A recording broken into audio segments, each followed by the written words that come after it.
All right, so I have done it. I have written 30 poems in November, and here is the last one.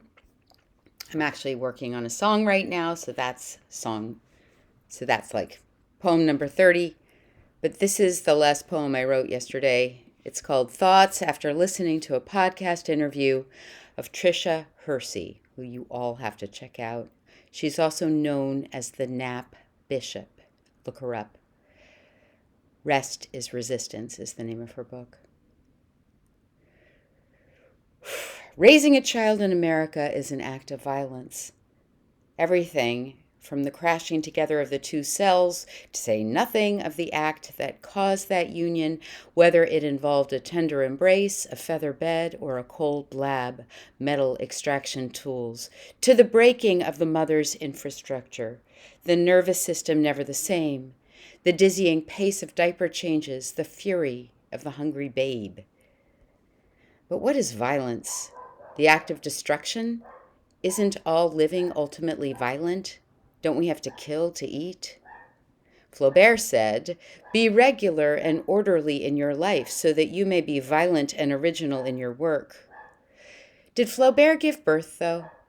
Did he pack the diaper bag, or do kegels, or even rub shea butter on his partner's abdomen? But I was talking about America, not France. So let me be more specific in what I mean by violence, because I'm sure you're frowning now, shaking your head. Consider that the diaper bag was likely made in China in a sweatshop and given to you by a friend of your mother's at your baby shower, whose wealth came from decades of careful avoidance of noticing the source of monthly income, the ancestors who made the railroads, killed the buffalo, the lives we get to live riding on the backs of others.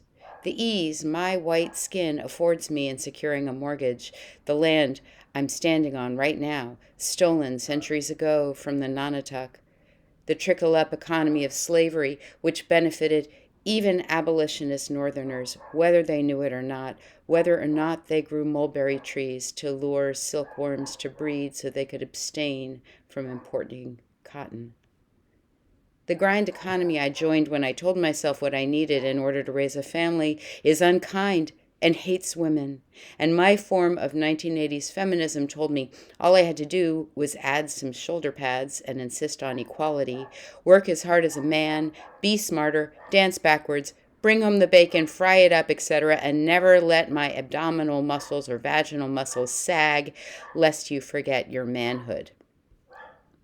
I am so tired of the hustle. I am so tired of the grind. I am so tired of the violence.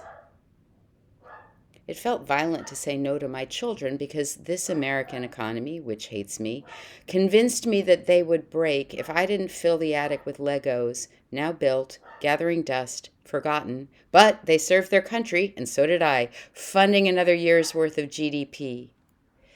I didn't mean to write a rant today.